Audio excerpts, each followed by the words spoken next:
ब्रह्म सूत्र के तृतीय अध्याय के तृतीय पाद के 13वें अधिकरण का विचार संपन्न हुआ था।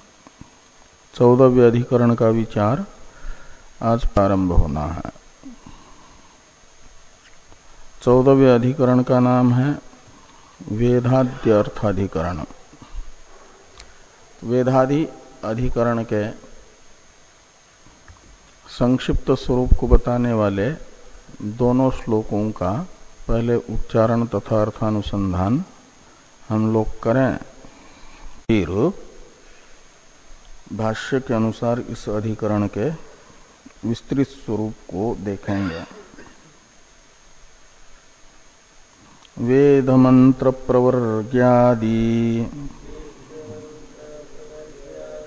विद्यांगमथवा न तु विद्यासन्निधि पाठेन विद्यांगे मंत्रकर्मणि लिंगेनान्यत्र मंत्राणाम् वाक्येनापि च कर्मणाम् विनियोगात् सन्निधिस्तु बाध्यो तो नांगता तयोः। तो उपनिषदों के प्रारंभ में कुछ मंत्रों का पाठ है, कहीं कर्म के बोधक वाक्य हैं। उपनिषद प्रारंभ होने से पहले तो उक्त जो वे मंत्र हैं और कर्म हैं उनको विषय बना करके यहाँ संशय बताया जा रहा है। लगभग सभी वेदों में उपनिषद मंत्र तथा ब्राह्मण भाग में हैं और एकदम शुरू से ही वेदों का प्रारंभ ही उपनिषदों से ही नहीं है। कर्म में विनियुक्त मंत्र से आरंभ है वेदों का, और फिर कर्म का प्रतिपादन होने के बाद विद्या को बताने वाला प्रकरण आता है, तो उसे कहा जाता है उपनिषद। विद्या को बताने वाले वेद के प्रकरण को, कर्म कांड ज्ञान कांड दो है ना, तो ज्ञान कांड है उपनिषद।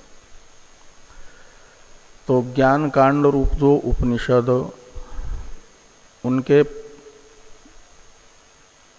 प्रारंभ होने से पहले जो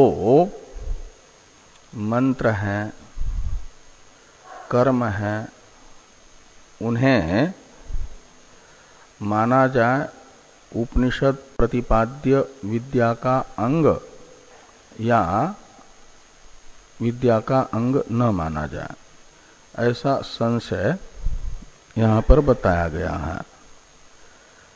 तो ये संशय बता रहे हैं कि वेद मंत्र प्रवर्ग्यादि विद्यांगम, ये संशय अंतःपाती प्रथम कोटि है। वेद मंत्र प्रवर्ग्यादि ये पद विषय को बताता है कि वेद मंत्र अथर्व वेद के उपनिषद प्रारंभ से पहले वेद मंत्र आए हैं। विध धातु से, वेद धातु से बन जाता है वेद शब्द। विध धातु है ताड़न अर्थ में।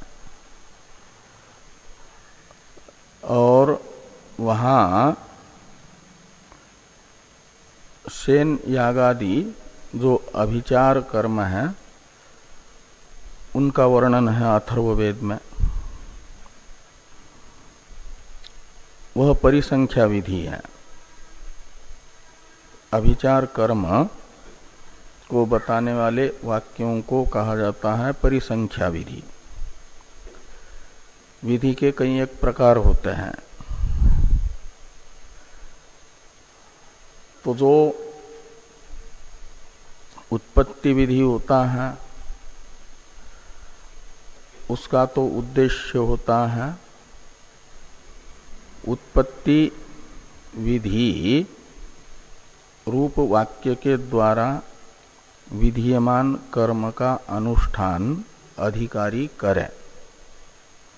अधिकारी की विधेय अर्थ में प्रवृत्ति कराना उत्पत्ति वाक्यों का उद्देश्य होता है। नियम विधि रूप जो वाक्य होते हैं वे एक ही कार्य को संपन्न करने के लिए अनेक साधन जहां पर उपलब्ध होते हैं वहां उस कार्य का संपादन कोई अधिकारी चाहेगा, किसी अनेक साधनों में से किसी साधन से दूसरा चाहेगा अधिकारी, अन्य साधन से तीसरा किसी दूसरे साधन से। तो इस प्रकार विकल्प हो जाएगा ना। तो ये एक कार्य के संपादन के लिए प्रमाणांतर से जहां अनेक साधन उपलब्ध हैं उन अनेक साधनों में से उस कार्य के संपादन के लिए एक ही साधन का सब के सब प्रयोग करें, इसके लिए वो नियम बनाता है। तो जैसे व्रीभीर यजेत और व्रीहीन अवहंती, तो व्रीहीन अवहंती इसमें ये विधि वाक्य नियम विधि है। उसका उद्देश्य अवहनन का विधान करना नहीं, फल है वितुषीकरण। तुषा कहा जाता है भूसा को, जो ऊपर ऊपर का छिलका होता है धान के, वो छिलके से चावल को अलग करना, ये वितुषीकरण कहलाता है। तो ये वितुषीकरण कई प्रकार से हो सकता है।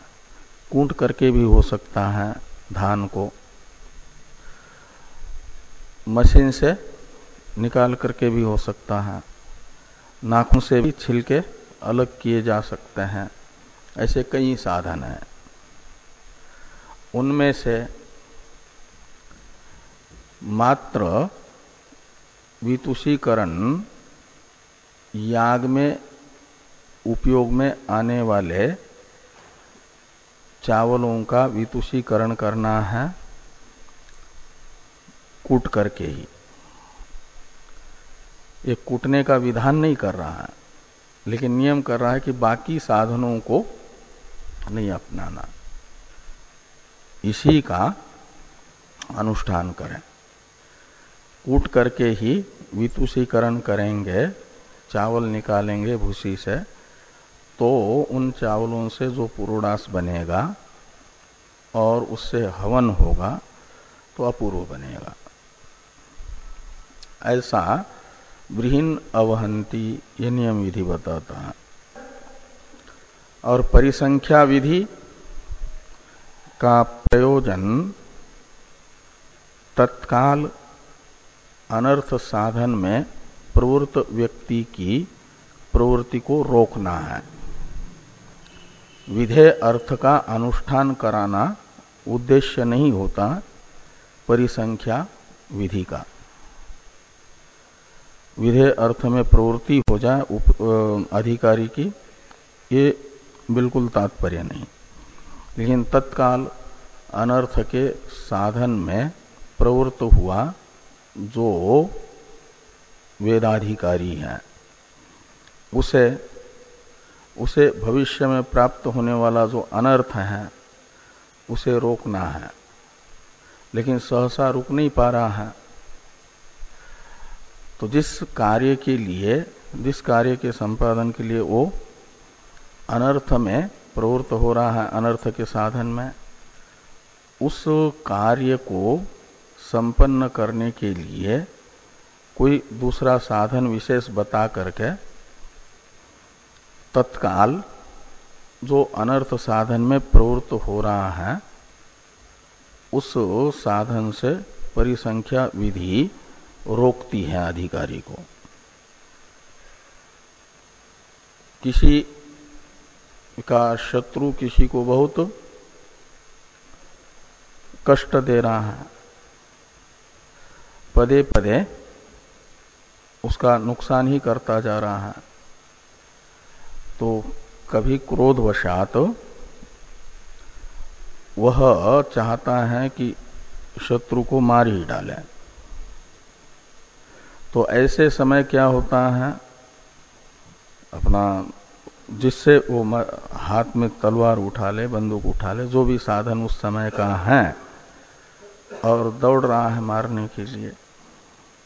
तो परिसंख्या विधि ये कहती है कि शत्रुवध करने के लिए जा रहे हो, तुम्हारा उद्देश्य उसका मृत्यु है, तुम्हें कष्ट देने वाले का मरण है उद्देश्य। यदि बंदूक मारोगे, देखेगा कोई, पकड़े जाओगे, जेल में जाओगे, उससे अच्छा है कि सेन याग का अनुष्ठान कर लो। सेन याग अभिचार कर्म है, उसका फल है शत्रुवध। तो शत्रुवध ही चाहते हो तो ऐसे तलवार से उसे मत काटो या तुम गोली मत चलाओ, एक सेन याग का अनुष्ठान करो, दिखेगा धार्मिक अनुष्ठान करता हुआ, और उसका फल होगा शत्रु का वध। तो वो तो मरेगा ही, लेकिन मारते हुए तुम तो दिखोगे नहीं, तो अनर्थ से बचोगे, जेल नहीं जाओगे। ऐसा एक प्रकार से समझा करके तत्काल जो शत्रु वध में प्रवृत्त हुआ व्यक्ति है उसे तत्काल शत्रुवध से बचाना, ये उद्देश्य है सेन याग कर्म का विधान करने वाले वाक्य का। उन्हें परिसंख्या विधि कहा जाता है। तो ये जो परिसंख्या विधि है उसका उद्देश्य बिल्कुल नहीं कि वो सेन याग करें, अभिचार कर्म करें, लेकिन तत्काल रुकेगा, फिर देखेगा ये सेन याग करने के लिए जो आवश्यक है सामग्री, उसे सब जुटाते जुटाते कहीं विवेक आ जाए बुद्धि में कि भले ही दृष्ट अनर्थ जो कारागार आदि की प्राप्ति है वो न हो, लेकिन अदृष्ट जो अनर्थ होना है शरीर छूटने के बाद, नरक आदि की प्राप्ति, वो तो अवश्यम भावी होगी। उसे तो कौन रोकेगा, ईश्वर को तो देखेगा, है उद्देश्य समझ ही लेगा मेरा। इस विवेक से फिर कालांतर में उसका सेन याग अनुष्ठान का विचार समाप्त भी हो सकता है। तो सेन याग भी नहीं करेगा, तत्काल जो शत्रुवध में प्रवृत्त हो रहा था वो भी रुक जाएगा, तो भावी अनर्थ नरकादि प्राप्ति उसकी टल जाएगी। ये परिसंख्या विधि का उद्देश्य होता है।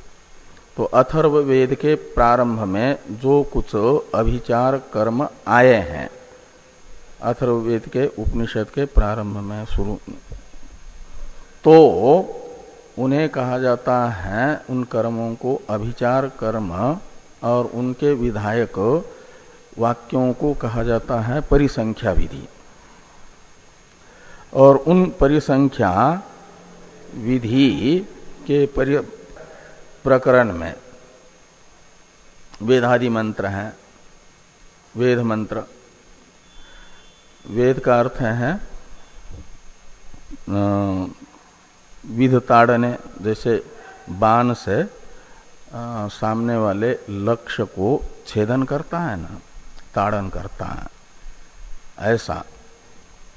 तो उस मंत्रों में प्रार्थना है देवता से, उस अभिचार याग की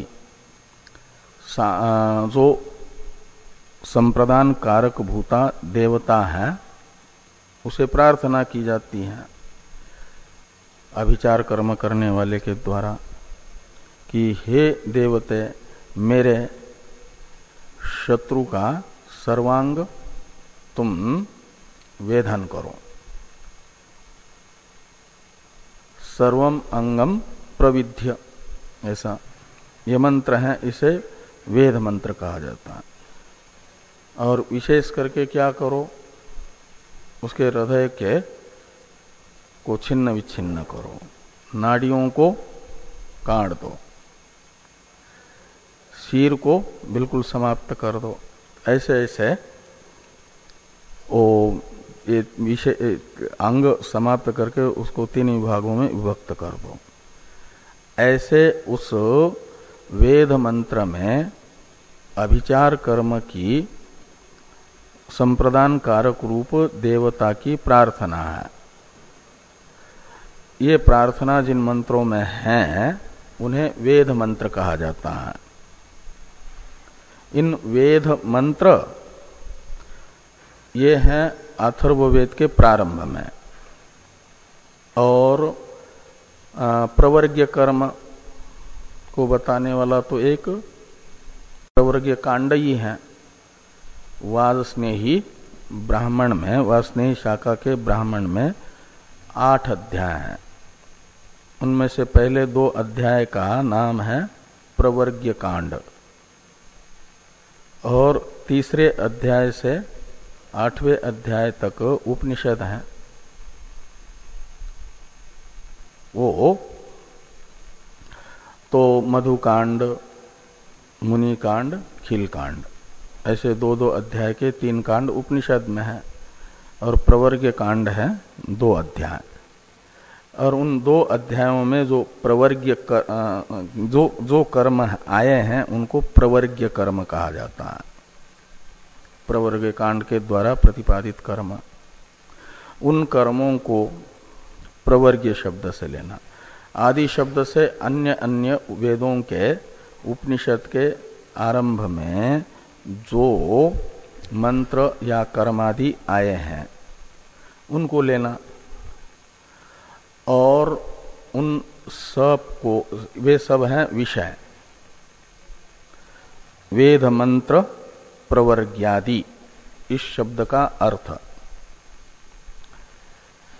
वेद मंत्र और प्रवर्ग्य कर्म और आदि शब्द से अन्य अन्य वेदों में आए हुए उपनिषद के प्रारंभ में जो मंत्र तथा कर्म है उन्हें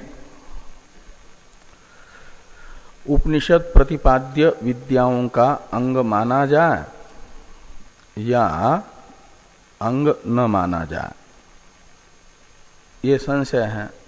ये संशय बताया कि वेद मंत्र प्रवर्ग्यादि विद्यांगम अथवा न तू, विद्यांग नहीं है। पूर्व पक्ष है मंत्र कर्मणि विद्यांगे, ये पूर्व पक्ष है। मंत्र और कर्म विद्या का अंग है, यानी संशय अंतःपाती जो प्रथम कोटि है वो है पूर्व पक्ष।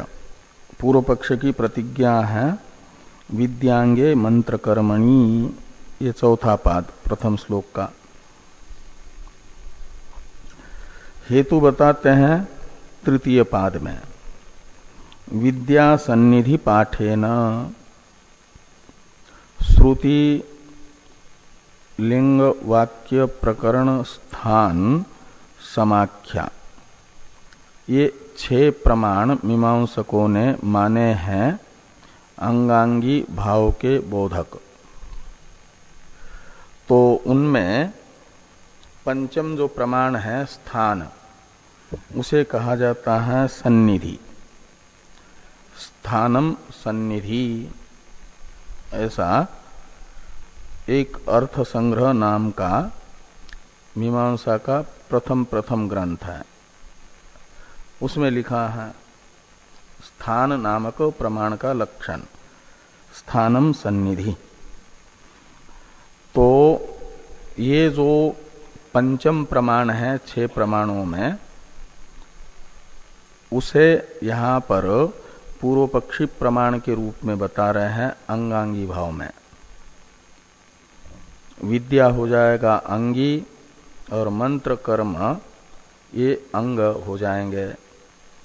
इनका अंगांगी भाव बोधक 6 प्रमाणों में से स्थान नामक जो सन्निधि रूप प्रमाण है, उस प्रमाण से निश्चित हो रहा है।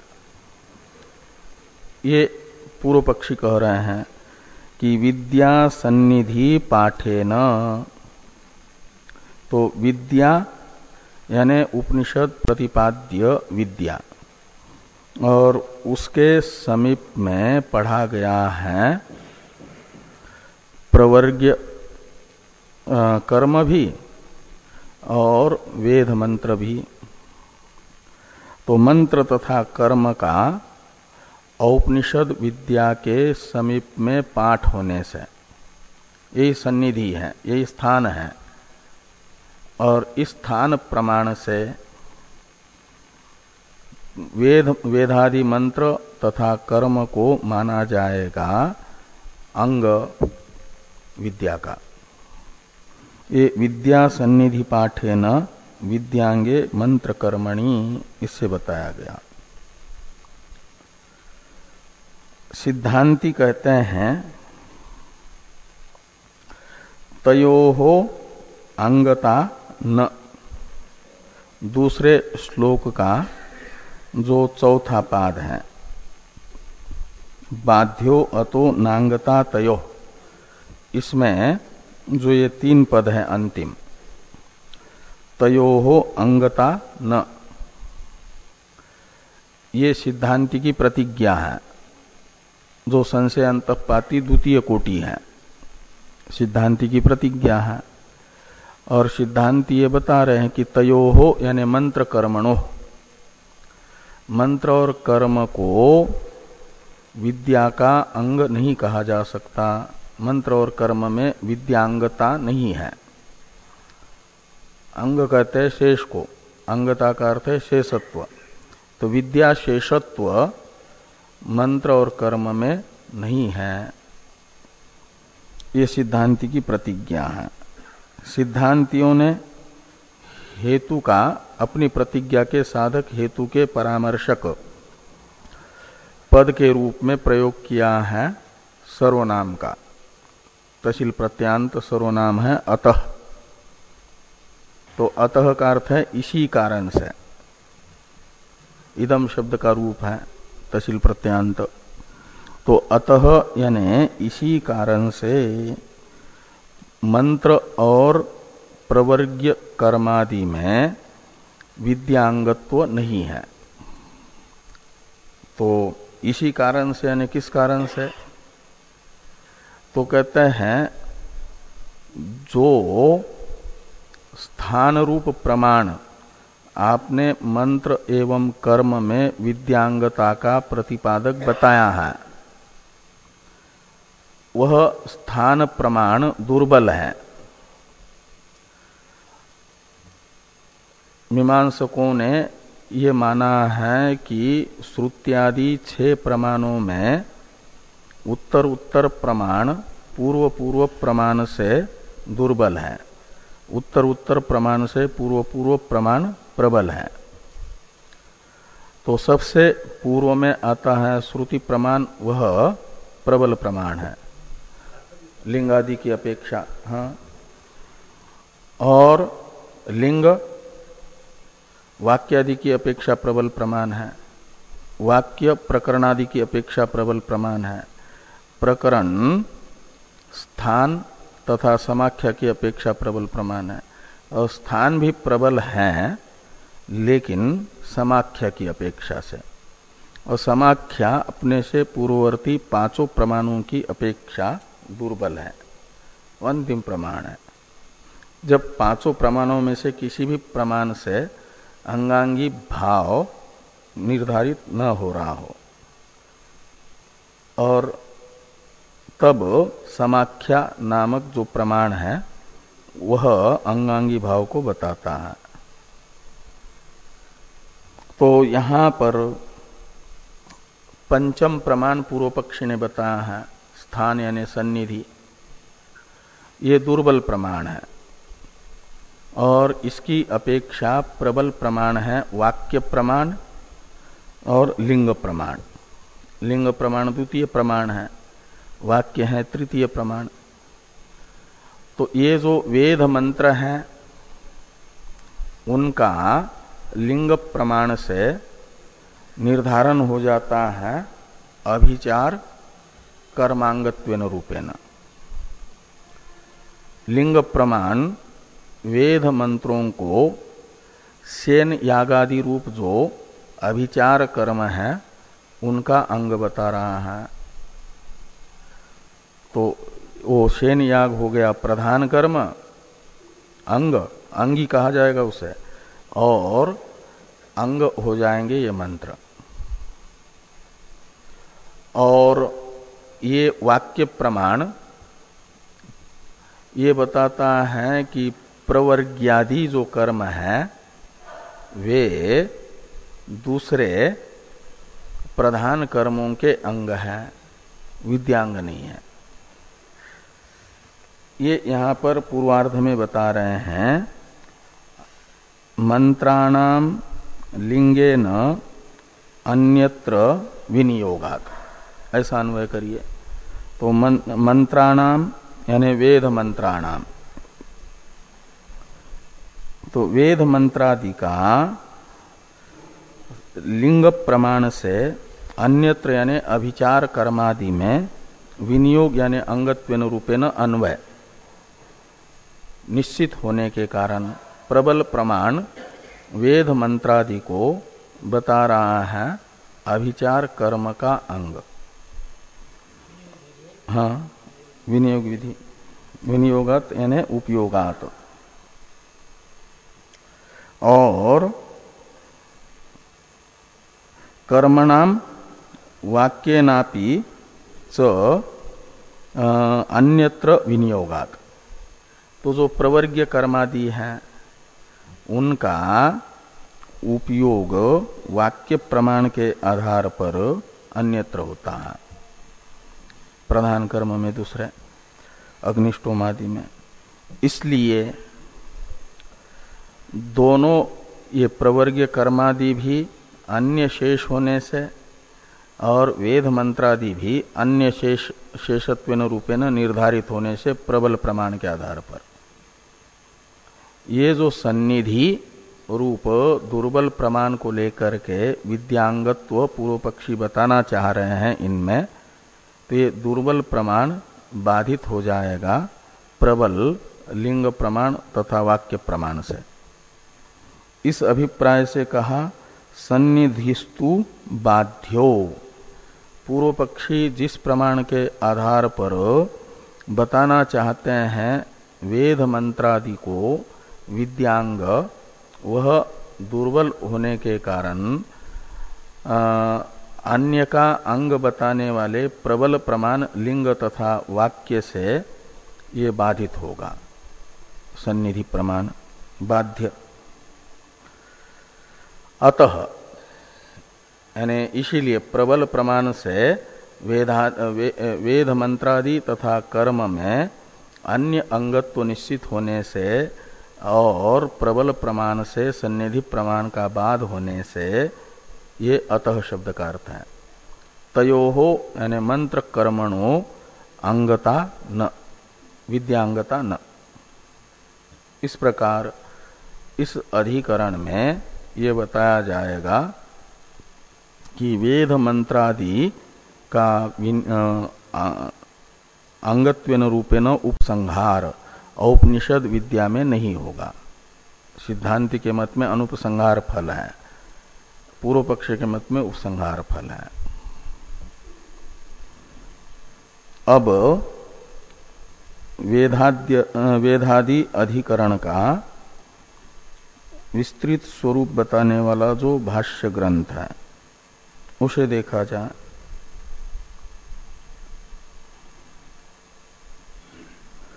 अस्ति अथर्वणिकानां उपनिषद आरंभे मंत्र समाम्नाय सर्वं प्रविध्य हृदयं प्रविध्य धमनी प्रवृज्य शिरो अभिप्रवृज्य त्रिधा विपृक्त इत्यादि। तो अथर्वणिकानां यानी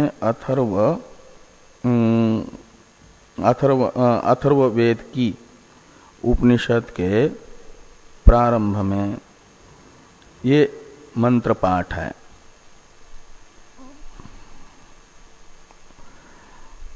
सर्वं प्रविध्य हृदयं प्रविध्य इत्यादि। इस मंत्र का अर्थ टीकाकार बता रहे हैं सर्वम इत्यादि का अवतरण लिखते हुए। देवताम अभिचार कर्ता प्रार्थयते सर्वमिति। अभिचार कर्म का अनुष्ठान करने वाला अभिचार कर्म की संप्रदान कारक रूप देवता की प्रार्थना करता है। हे देवते, ये संबोधन है। मद्रिपोहो सर्वम अंगम प्रविध्य, और प्रविध्य शब्द का अर्थ करते हैं विदारय। प्रविध्य कौन से लकार का रूप है? कौन सा पुरुष? लोट लकार मध्यम पुरुष एक वचन। तो प्रविध्य का इसलिए अर्थ हुआ विदारय। तो हे देवते, मद्रिपो यानी मेरे शत्रु के सर्वम अंगम प्रविध्य यानी विदारय, सारे अंगों को विदारित कर दो। जैसे चटनी पीसते हैं ऐसा पीस दो, टुकड़े टुकड़े कर दो, ऐसी प्रार्थना कर रहा हूं। और विशेष करके 3 अंगों को तो बिल्कुल ही चूर्ण चूर्ण कर दो एक प्रकार से। ये कह रहे हैं कि विशेषतश्च हृदयं भिंदी, हृदय के टुकड़े टुकड़े कर लो शत्रु के। और धमनी यानी शिराहा प्रवृंजय का अर्थ है त्रोटय। तो जो धमनी यानी शिरा है, नाड़ियां हैं, नाड़ियों को बिल्कुल लीकेज कर दो, जगह जगह छलनी बना दो कि रक्त जो है बाहर ही निकलता रहे। और शिरश्च अभितो नाशय, और मेरे शत्रु का जो सिर है उसकी चटनी कर दो। अभितो नाशय, चारों ओर से उसे बचाना ही नहीं। ये अभिचार करता अभिचार कर्म की अंगभूत देवता की प्रार्थना करता है। एवं त्रिधा विपृक्तो विश्लिष्टो भवतु मे शत्रु इत्यर्थ। इस प्रकार मेरे शत्रु के जो 3 अंग हैं, इनसे सर्वथा रहित मेरा शत्रु हो जाए। सिर, नाड़ियां और हृदय, इनको बिल्कुल ही ये कर देंगे तो वो बचेगा ही कहाँ, वो मृत्यु हो जाए उसकी। ये अथर्ववेद के प्रारंभ में आए हुए मंत्र है उपनिषद के पूर्व में। और तांडी शाखा सामवेद की है, तो तांडी शाखा के भी उपनिषद के प्रारंभ में तांडी नाम के साथ भी उपनिषद आरंभे मंत्रामनाय, इसका अनुवर्तन ले आइए। और ये होगा कि देव सवितः प्रसूव यज्ञम इत्यादि साम वेद के उपनिषद के प्रारंभ से पहले ये हैं मंत्र। और शाट्यायनी शाखा है, उस शाट्यायनी शाखा में भी ये मंत्र आया उपनिषद के प्रारंभ में कि श्वेताश्वो हरित नीलो असि इत्यादि मंत्रामनाय, ऐसा लगाना। और कठानाम तैत्रियानांच, तो कठोपनिषद कठ शाखा की उपनिषद के आरंभ में और तैत्रीय शाखा के उपनिषद के आरंभ में शन्नो मित्रश्यम वरुण, ये मंत्र पाठ हैं इत्यादि मंत्रामनाय। वाजस्नेयिनाम तु उपनिषद आरंभे प्रवर्ग्य ब्राह्मणम पठ्यते देवा हवई सत्रम निषेधु इत्यादि। और कौशितकी नाम अपि अग्निष्टोम ब्राह्मणम, तो कौशितकी शाखा के उपनिषद आरंभ में अग्निष्टोम ब्राह्मण आता है। उसमें कहा गया कि ब्रह्मवा अग्निष्टोमो ब्रह्मैव तद अहर ब्रह्मणैव ते ब्रह्म उपयन्ति ते अमृतत्वम आपनुवन्ति ये एतद अह उपयन्ति इति। यहाँ तक ये तत्तद वेद के उपनिषद प्रारंभ में मंत्र या कर्म को बताने वाला पाठ है, ये कहा गया। इनमें हाँ शन्नो मित्र तो अच्छा है, वो तो यजुर्वेद का है, अथर्ववेद में अभिचार कर्म है। हाँ ये तो अपने शांति मंत्र में आता है ना। ये सभी के सभी अशुभ मंत्र ही है ऐसा थोड़ा ही। और वो अभिचार कर्म को बताने वाला वाक्य बताया ना, वो परिसंख्या विधि है। परिसंख्या विधि का उद्देश्य वो परिसंख्या विधि जिस कर्म को बता रही है उस कर्म का अनुष्ठान कराने में नहीं होता तात्पर्य, अपितु तत्काल अन्य पाप कर्म से अधिकारी को बचाने में परिसंख्या विधियों का तात्पर्य है। तो वो जो अभिचार मंत्र था उसका अर्थ टीकाकार ने बताया। अब अन्य जो मंत्र आए हैं, तांडी शाखा में आया हुआ मंत्र देव सवितः प्रसूव यज्ञम इत्यादि, उस वाक्य का अर्थ करते हैं टीकाकार कि हे देव सवित, ये दोनों संबोधन है। सवित्री शब्द का संबोधन है सवितः, देव का देव, हे सवित्री देव ऐसा अर्थ निकलेगा। हाँ तो यज्ञम तत्पतिंच प्रसूव यानी निर्वर्तय, यज्ञ और यजमान का आप निर्वर्तन करिए। उच्चैस्रव, और अब ये जो शाट्यायनी शाखा के प्रारंभ में आया हुआ मंत्र है उसे कह रहे हैं। श्वेताश्व शब्द का अर्थ है इंद्र। श्वेताश्व शब्द का अर्थ इंद्र कैसे हुआ, इसे टीकाकार कह रहे हैं श्वेताश्व शब्द में बहुरी समास है।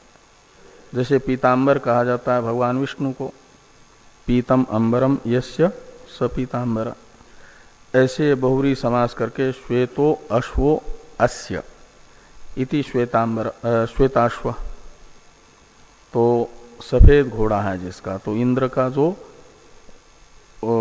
उच्चैस्रवा नामक घोड़ा है वो सफेद है, श्वेत है, इसलिए इंद्र को श्वेताश्व कहा जाता है।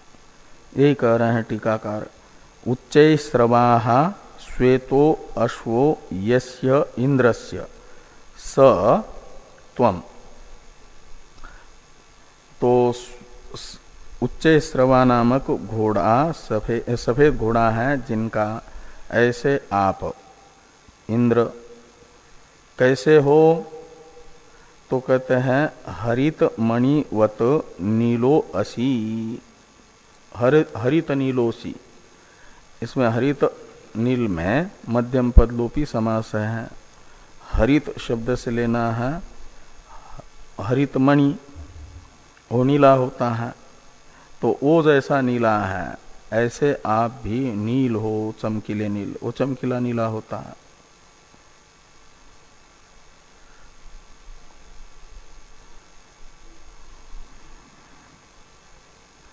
और शन्नो मित्र का अर्थ करते हैं नह यानी अस्माकम, शम यानी सुख करो, भवतु कौन? मित्र नामक देवता, वरुण नामक देवता, उसमें कई देवताओं को प्रार्थना करते हैं कि हमारे सुख का संपादक बने।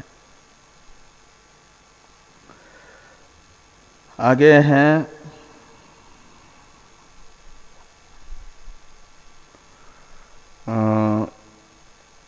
ब्रह्मवा, ये कौशिक की शाखा का बताया है। इसमें है नहीं, अर्थ नहीं कर रहे हैं टीकाकार। टीकाकार ने देवा हवे सत्रम निषेधु, ये खाली प्रवर्ग्य ब्राह्मण का शुरू वाला मंत्र है इन्हें, और ये कहा कि इत्यादि मंत्र है। कौशिक की उपनिषद के प्रारंभ में जो अग्नि स्टोम ब्राह्मण आया उसमें बताया हुआ जो मंत्र है उसका अर्थ कर रहे हैं टीकाकार।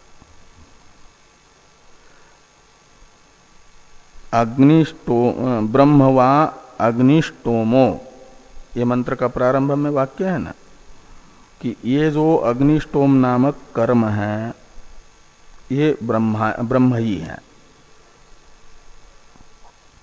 स और आगे वाला वाक्य है ब्रह्मैव तद अह, मंत्र में मूल में, तो अह का अर्थ होता है दिन।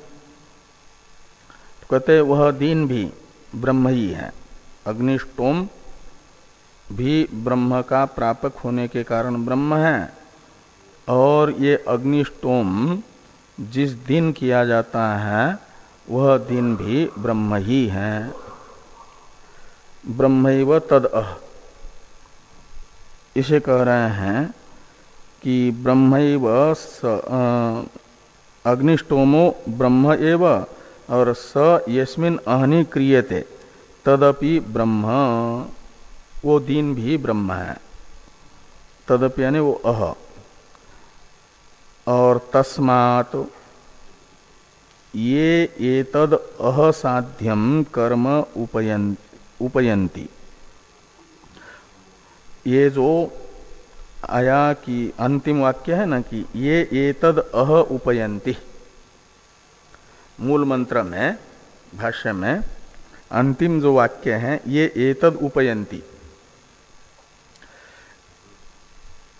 उसमें ये बताया जा रहा है, ये बहुवचन है कि जो अधिकारी ये तद यानी ये अग्निष्टोम नामक कर्म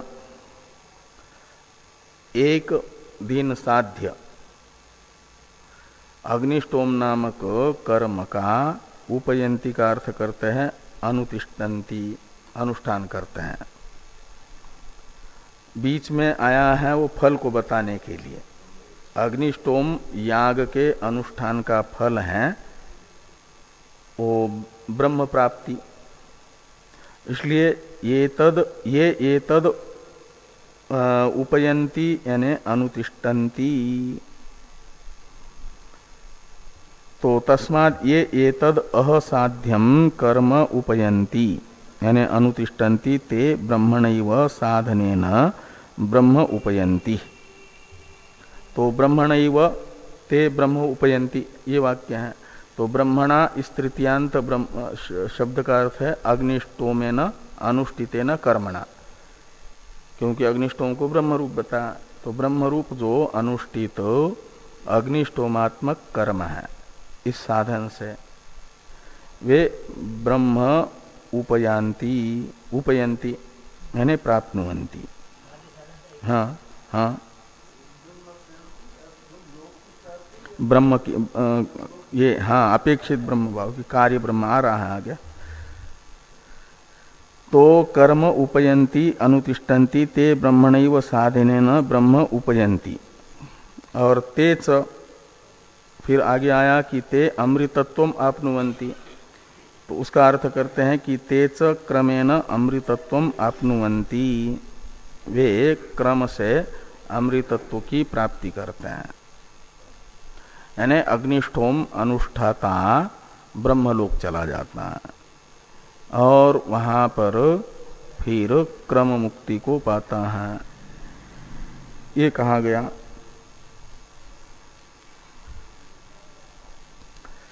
तो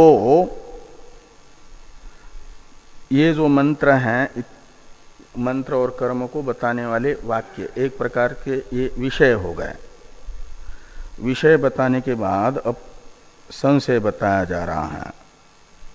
किम इमे सर्वे प्रविध्यादयो मंत्रा इत्यादि जो भाष्य वाक्य हैं, इसकी अवतरण टीका है। मंत्रादिषु तत्तद उपनिषद विद्याशेषत्वे प्रमाण भावाभावाभ्याम संशयम आह किम इति। ये मंत्र और आदि शब्द से कर्म, तो ये तत्तद उपनिषद के आरंभ में पठित मंत्र तथा कर्मों के तत्तद उपनिषद प्रतिपाद्य विद्या के अंगत्व में पूर्व पक्ष के मत में सन्निधि प्रमाण विद्यमान है और सिद्धांत मत में उसका बाद होता है, इसलिए प्रमाणा भाव है, कोई प्रमाण नहीं है। इसलिए संशय होता है कि ये मंत्रादि तत्तद उपनिषद प्रतिपाद्य विद्या के अंग बनेंगे या नहीं बनेंगे, इनका अंगत्वेन रूपेण उपसंहार होगा या नहीं होगा। तो संशय को बताने वाला जो भाष्य वाक्य है इसे देखिए। किम इमे सर्वे प्रविध्यादयो मंत्रा प्रवृग्यादीनि च कर्माणि विद्यासु उपसंह्रियेरन् किं वा न उपसंह्रियेरन् इति मीमांसामहे। तो इमे सर्वे प्रविध्यादयो मंत्रा और प्रवृग्यादीनि च कर्माणि, ये प्रविध्यादि मंत्र तथा ये क्या प्रविध्यादि मंत्र तथा प्रवर्ग्यादि कर्मों का तत्तद उपनिषद प्रतिपाद्य विद्याओं में अंगत्वेन रूपेण उपसंहार होगा अथवा उपसंहार नहीं होगा। इस संशय के निवर्तक निर्णय अनुकूल विचार हम लोग कर रहे हैं मीमांसा में है, यानी ये अधिकरण वो है। मीमांसा शब्द का तो अर्थ होता है विचार, पूजित विचार।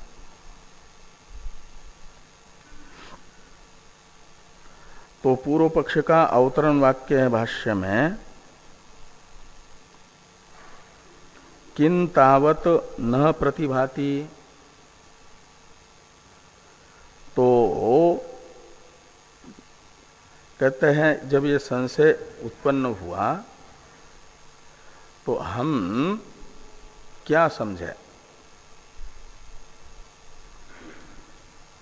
तो पूर्व पक्षी कहते हैं ये समझना चाहिए कि इन प्रविध्यादि मंत्रों का तथा प्रवर्ग्यादि कर्मों का तत्तद उपनिषद प्रतिपाद्य विद्याओं में अंगत्वेन रूपेण उपसंहार होता है, ऐसा समझना उचित है। ये पूर्व पक्षी कह रहे हैं उपसंहार एव येषाम विद्यासु इति। और पूर्व पक्ष की ये प्रतिज्ञा हुई येषाम यानी प्रविध्यादि मंत्राणाम कर्मणांच विद्यासु उपसंहार एव। ये संशयांतपाती प्रथम कोटि पूर्व पक्ष की हुई। पूर्व पक्ष की इस प्रतिज्ञा का साधक हेतु पूछा जा रहा है कि कुतः यानी अकस्मात हेतु, किस कारण से आप इन प्रविद्यादि मंत्रों का तथा प्रवर्ग्यादि कर्मों का औपनिषद विद्या में अंगत्वेन रूपेण उपसंहार मानना चाहते हो, इसमें क्या प्रमाण है? तो पूर्व पक्षी हेतु बताते हैं विद्या प्रधानानाम उपनिषद ग्रंथानाम समीपे पाठात, यही सन्निधि है।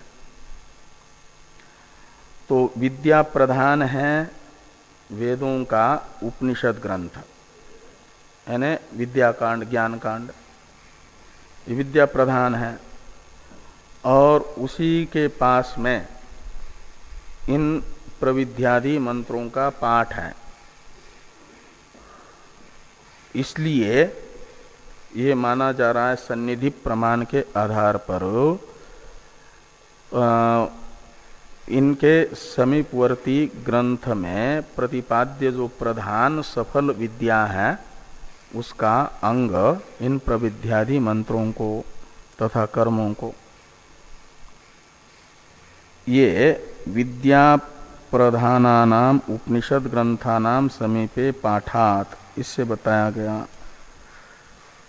इस पर ये जो पूर्व पक्षी का हेतु है इसे दृढ़ करने के लिए आक्षेप सिद्धांत की ओर से किया जा रहा है, समाधान पूर्व पक्षी करेंगे तो पूर्व पक्ष दृढ़ हो जाएगा। सिद्धांत के आक्षेपों का निराकरण पूर्व पक्षी करेंगे, पूर्व पक्ष दृढ़ होगा, फिर सिद्धांती उस पूर्व पक्ष का निराकरण करेंगे तो सिद्धांत प्रबल हो जाएगा, सुदृढ़ हो जाएगा। इसके लिए आक्षेप समाधानात्मक ग्रंथ आगे आ रहा है, इस पर चर्चा हम लोग तो कल करेंगे। टीका में टीकाकार इस अधिकरण का फल बता रहे हैं, फलम पूर्ववत, ये लिखा है ना, किम इति, इस प्रतीक के बाद में एक वाक्य है टीका में कि फलम पूर्ववत। तो पूर्ववत में पूर्व शब्द का अर्थ है पूर्वाधिकरण। तो पूर्वाधिकरण में पूर्व पक्ष के मत में उपसंहार फल था, सिद्धांत में अनुपसंहार फल था, यही यहां पर भी फल हो जाएगा। पूर्व पक्ष के मत में इन मंत्रादि का औपनिषद विद्या में उपसंहार, सिद्धांत में अनुपसंहार। हाँ। ओम पूर्णमदः पूर्णमिदं